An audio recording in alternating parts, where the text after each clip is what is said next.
समाजवाद एक ऐसी विचारधारा है जी जो हमारे देश का कल्याण कर सकती है, बहुत अच्छी तरीके से हमारे देश की समस्याओं को हल कर सकती है। लेकिन सबसे बड़ी विडंबना ये है जी कि भारत में समाजवाद को मध्यम और निम्न वर्ग में पॉपुलर बनाया ही नहीं गया, लोग जानते ही नहीं इसके बारे में। गरीबी दूर करने का सबसे बड़ा माध्यम कौन सा है? शिक्षा। व्यक्ति शिक्षित रहे, व्यक्ति स्वस्थ रहे जी और व्यक्ति की एक आय हो, निश्चित आय, तभी तो विकसित होगा। जी लेकिन विकसित होने की ये कौन सा तरीका है जी सरकारों का कि केवल उनको पेट भरने के लिए अनाज दे दो बस, बाकी अपने उद्योगपति मित्रों को आप बड़े बड़े ठेके दे दो, 3-3 हजार बीघा जमीन दे दो। ये तो चीजें जब वायरल हो रही है ना, जब कोर्ट में केस चला है, नहीं तो इसका तो पता भी नहीं चाहिए। आपको एक चीज पता है, कांग्रेस के टाइम पे एक और समिति हुई थी, तेंदुलकर समिति हुई थी। तेंदुलकर समिति ने कितनी बद पिटवाई थी।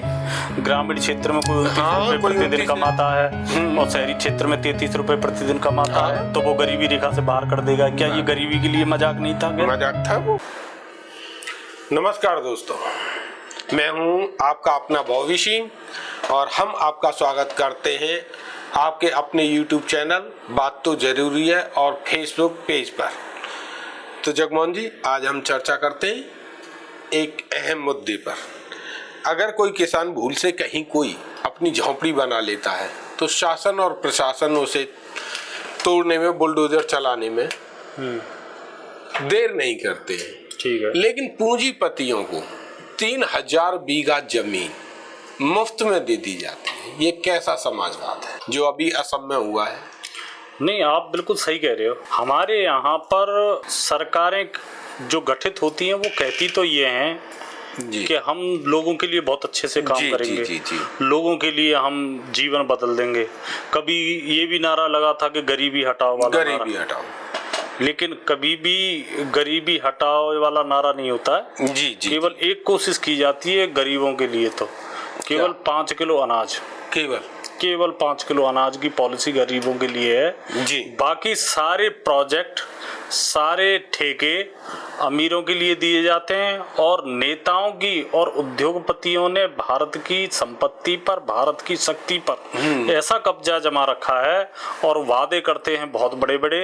इनका गठजोड़ जब तक नहीं टूटेगा, जब तक इस देश में मध्यम वर्ग और निम्न वर्ग को फायदा नहीं होने वाला है। तो रियलिटी में समाजवाद के बारे में बताएंगे आप? समाजवाद एक ऐसी चीज है जिसके द्वारा हमारे देश की स्थिति बदल सकती है।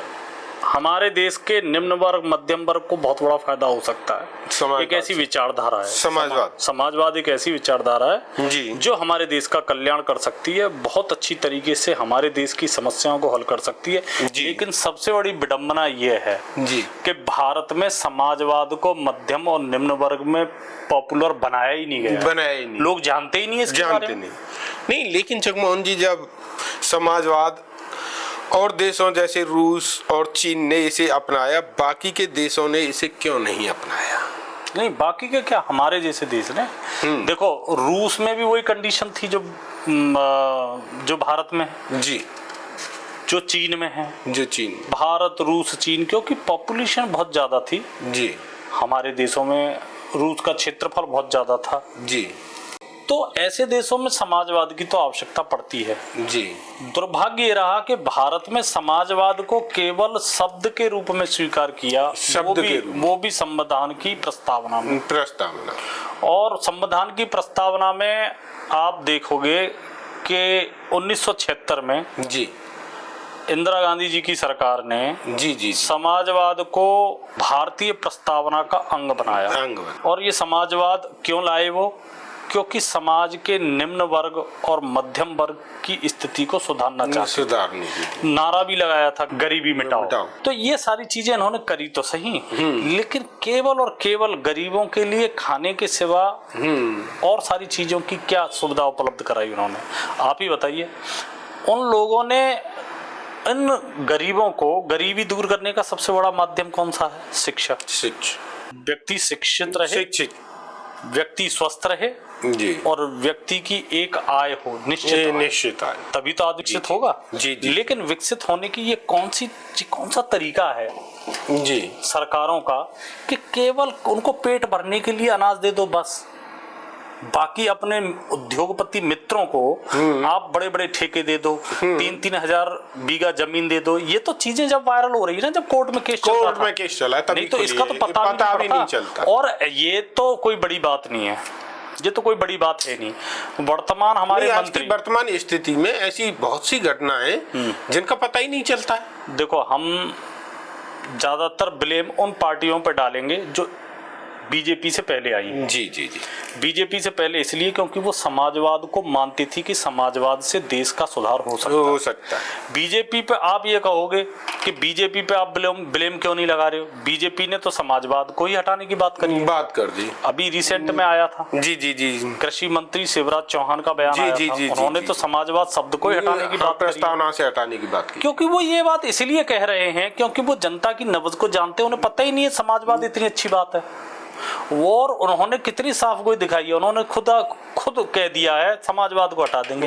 अगर समाजवाद को हटाओगे तो सीधी सी बात है आप पूंजीवाद को स्वीकार कर रहे हो, पूंजीवाद। तो उस मायने में तो उन्होंने साफ गोई दिखाई है भाई। अच्छा, हमें शिकायत है उन पार्टियों से जो समाजवाद को स्वीकार तो करते हैं लेकिन समाजवाद के नाम पर केवल 5 किलो अनाज देते हैं। या फिर भाई राशन देने की शुरुआत तो कांग्रेस ने की, लेकिन उसके बाद आगे की स्थितियां कैसी रही? नहीं, वो स्थिति तो उस पे लाई थी ना कांग्रेस कि कोई भी व्यक्ति भूखा न सोए।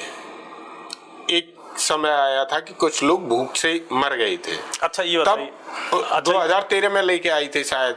अच्छा ये बताइए, 2014 तक कांग्रेस की सरकार रही? जी जी जी रही, 14 तक तो रही। जी जी जी जी। उससे पहले कुछ समय तक दूसरी पार्टी आई है। हाँ। मुख्य तौर पर कांग्रेस का शासन रहा। जी जी जी जी। 2014 तक क्या उन्हें देश की गरीबी हटा देनी चाहिए थी? ये एक पर्याप्त समय होता है।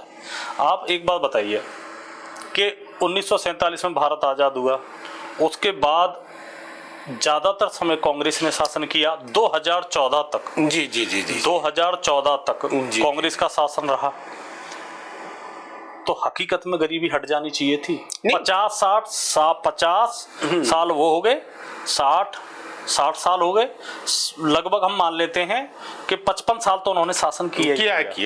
55 साल तो उन्होंने शासन बिल्कुल किया। उस 55 साल में 54 साल में क्या गरीबी को हटा देना नहीं चाहिए था? नहीं, गरीबी तो हटी, गरीबी तो हटी, इस बात से इनकार नहीं किया जा सकता कि मनमोहन सिंह जी के कार्यकाल में कई बार उल्लेखित हुआ कि इतने, अब मुझे ज्ञात नहीं है कि कितने, लेकिन इतने अभी आया है वर्तमान में कि 25 करोड़ गरीबी रेखा से ऊपर ले लिए। नहीं, कांग्रेस के टाइम पे, लेकिन 80 करोड़ राशन ले रहे हैं। आपको एक चीज पता है, कांग्रेस के टाइम पे एक और समिति हुई थी, तेंदुलकर समिति हुई थी। तेंदुलकर समिति ने कितनी बद पिटवाई थी। ग्रामीण क्षेत्र में कोई 29 रुपए प्रतिदिन कमाता है और शहरी क्षेत्र में 33 रुपए प्रतिदिन कमाता है, तो वो गरीबी रेखा से बाहर कर देगा। क्या ये गरीबी के लिए मजाक नहीं था? मजाक था वो। तो बात ये नहीं है, देखो इस सरकार को 12 साल हो गई हैं शासन करते करते। जी जी जी। इस सरकार ने तो एक्सेप्ट कर रखा है पूर्ण रूप से कि हम तो उद्योगपतियों को ही आगे बढ़ाएंगे। वो तो खुल्लम खुल्ला है, उनके समर्थक भी इस चीज को स्वीकार कर चुके हैं। इस देश का कल्याण होना नहीं है जी, क्योंकि कल्याण नहीं होना, क्योंकि नहीं, इसलिए नहीं होना, समर्थक खुद स्वीकार कर चुके हैं कि आप जैसा कर रहे हो हमें वो ईश्वर जी हमें वो स्वीकार है, जो उनके समर्थक स्वीकार कर रहे हैं। जी जी जी। दूसरी तरफ शिकायत तो उनसे है ना जिनको मौका था और जो इस बात को स्वीकार भी करते थे कि समाजवाद हमारे देश को बदल सकता है, लेकिन किसी ने अपनी पार्टी का नाम समाजवादी रख लिया, किसी ने समाजवाद शब्द को संविधान में चिपका दिया, लेकिन रियलिटी में समाजवादी सरकार आई कहाँ है? समाजवादी सरकार तो आई नहीं है। समाजवादी सरकार कब आएगी? इन नेताओं के रहते हुए तो नहीं आएगी। तो नेताओं का रिप्लेसमेंट होगा। रिप्लेसमेंट कौन करेगा? हमारे देश में 3 तरह के वर्ग हैं। कौन सा? सबसे पहला उच्च वर्ग। हम आर्थिक आधार पर बात कर रहे हैं, जाति आधार पर नहीं कर रहे हैं। आर्थिक 3 तरीके के वर्ग हैं। सबसे पहला उच्च वर्ग जी, मध्यम वर्ग जी और निम्न वर्ग जी। उच्च वर्ग में हम उनकी बात करते हैं जो 1% वाले हैं। ऐसा सर्वे आया है कि 1% व्यक्ति भारत का 40% भारत की संपत्ति को हथियाए बैठे, कब्जाए बैठे। 1%। और 2014 से 2025 तक सबसे ज्यादा पैसा किसका बढ़ा है? टॉप 100 लोगों का। टॉप 100 लोग भाई फोर्ब्स की सूची बता रही है और भारत की ज्यादातर संपत्ति पर 100 लोगों का कब्जा है।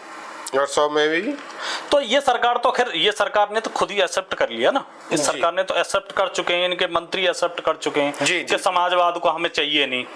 भाई आरएसएस जो इनकी विचारधारा है, बीजेपी की मूल विचारधारा आरएसएस से निकलती है। आरएसएस के कई विचारक ये कह गए हैं कि समाजवाद को तो स्वीकार ही नहीं करना चाहिए, स्वीकार नहीं, समाजवाद को हटा देना चाहिए। तो सीधी सी बात है, वही समय लाना चाहते हैं जो जमींदारी और रजवाड़ों और राजाओं का समय चलता था, उसमें कुछ ही वर्गों पे ज्यादा संपत्ति रहती थी, केवल वही चीजें चालू करने वाले हैं वो। और ये तो उन्होंने इंटेंशन दिखा दी है, उनके समर्थक मानते भी है, लेकिन हमें दिक्कत उनसे है जो विपक्ष में है। तो जी भाई उनसे आस है ना हमें। उन्होंने तो पूरे हथियार डाल दिए और लोग उन्हें धर्म के आधार पर जिता भी रहे हैं। तो वो तो अलग चल ही रहा है खेल। और देश का तो कुछ होने वाला है नहीं, हमारे देश का इसलिए कुछ नहीं होने वाला क्योंकि मध्यम वर्ग और निम्न वर्ग, उच्च वर्ग अपने खूब मजे में चल रहा है। जी। उसने नेताओं से हाथ मिला रखा है जी। कुछ लोग उन्हें समर्थन देके उनकी सरकार बना रहे हैं जी। बाकी के मध्यम वर्ग और निम्न वर्ग का क्या हाल है पता आपको? बहुत स्थिति खराब है। नहीं, मध्यम वर्ग में भी 3 कैटेगरी हैं। मध्यम वर्ग में भी 3 कैटेगरी हैं। मध्यम उच्च वर्ग, एक मध्यम वर्ग और तीसरा जो है मध्यम निम्न वर्ग। उच्च वर्ग वाला जो है वो उच्च वर्ग में जाने के लिए तैयार हो गया है। किस वर्ग में? जो कि वो टॉप वाला है, उसमें जाने के लिए तैयार हो गया है। मध्यम वर्ग वो है जो सरकारी नौकरी लगे हुए हैं और निम्न वर्ग वो है जो निम्न वर्ग में जाने के लिए तैयार है, यानी कि उसकी स्थिति बड़ी खराब है। और ऐसे लोगों की संख्या भारत में 50 से 60% के करीब है। नहीं, मुझे तो वर्तमान स्थिति कुछ ऐसी नजर आ रही है जगमोहन जी कि जैसे हमारे 3 वर्ग हैं, उच्चतम, मध्यम और निम्न। ठीक है, तो मध्यम तो बिल्कुल गायब होता हुआ नजर आ रहा है। नहीं, मध्यम तो अभी और भी होगा ना। जो मिडिल क्लास है वो बिल्कुल गायब होता जा रहा है, हाशिए पर है। ये हमारे दर्शकों को जानना बहुत जरूरी है कि मध्यम वर्ग पर संकट इसलिए आने वाला है क्योंकि वो संपत्ति जो घूमनी चाहिए, पूरा सर्किल बनना चाहिए, वो एक सर्किल पे जाके लौट के नहीं आ रहा है। और वो कौन सा है? वो उच्च वर्ग की तरफ जा रहा है, यानी कि उन उद्योगपतियों, उन पूंजीपतियों पे इकट्ठा हो रहा है। और उनकी मदद कौन कर रहा है? नेता कर रहा है। नेता गठजोड़ जो है, जैसे एक उदाहरण है, ये असम वाला जो उदाहरण है, जी, ये असम वाला उदाहरण यही तो है। 3000 बीघा की हमें तब पता पड़ा जब कहां से, ये मीडिया में भी खबर नहीं थी। ये मीडिया में भी खबर नहीं थी। ये तो हाई कोर्ट में कोई सुनवाई चल रही थी और क्योंकि हाई कोर्ट में वीडियो अब रिकॉर्ड होने लगी है, वो लीक हो गई है। और जज साहब, माननीय जज साहब भी चौंक गए। उन्होंने ऐसी टिप्पणी की है कि पूरा जिला ही दे देते। उन्होंने ये टिप्पणी करी है। और उनका क्या होगा, उन लोगों का क्या होगा जो गरीब लोग हैं? तो सीधी सी बात है कि अब सबसे बड़ी समस्या ये आती है जी कि मैंने आपसे ये कह दिया कि कोई भी इस देश को सुधार नहीं सकता। तो फिर सुधार कैसे हो सकता है? सुधार कब होगा? सुधार तब होगा जब मध्यम और निम्न वर्ग के लोग राजनीति में आएंगे। और ये जो पूंजीपतियों से जो बन रहा है ना, जी, क्या गठजोड़ जो बन रहा है, इस गठजोड़ की काट निकालनी पड़ेगी। और उस काट को निकालेगा वही जिसके पाम में कांटा लगा हुआ है, यानी कि मध्यम और निम्न वर्ग। एक बात बताइए, हम लोगों को मध्यम और निम्न वर्ग को कोर्ट में हमारा को केस चले 10-10, 15-15 साल लग जाते हैं। अमीरों को चुटकी में न्याय मिल जाता है। वही माननीय ऐसे न्याय दे देते हैं, रात के 12 बजे कोर्ट खुल जाते हैं। हम लोगों को व्यापार करने के लिए कितने संकटों का सामना करना पड़ता है जी। उनके लिए व्यापार के लिए कोई दिक्कत है क्या? उनके तो बड़े बड़े टर्म्स बने हुए हैं नेताओं से, उनको तो बड़े बड़े हजारों करोड़ के ठेके मिलते हैं। भाई साहब, दिक्कत हम लोगों को आ रही है। और ये दिक्कत जब और भी बढ़ती चली जाएगी और जब ये लगेगा कि भैया अंग्रेजों के खिलाफ भी क्रांति तब हुई थी जब कई सैकड़ों साल का शासन कर लिया था, तो ऐसे ही जब इनको लगेगा कि अब बिल्कुल जान निकलने वाली है जी, तब ही वो अपने बारे में सोचेंगे, तब और क्रांति आएगी। बिल्कुल समाजवाद के सिवा भारत पे कोई दूसरा चारा है नहीं, और समाजवाद शब्द को पॉपुलर होना चाहिए, पॉपुलर होना चाहिए। तो मित्रों, दोस्तों, आपको यह हमारी वीडियो कैसी लगी? अगर आपको यह वीडियो पसंद आई हो तो चैनल को लाइक करें, सब्सक्राइब करें, कमेंट करें, शेयर करें। इसी के साथ हम आपसे विदा लेते हैं। हमारा सप्रेम नमस्कार।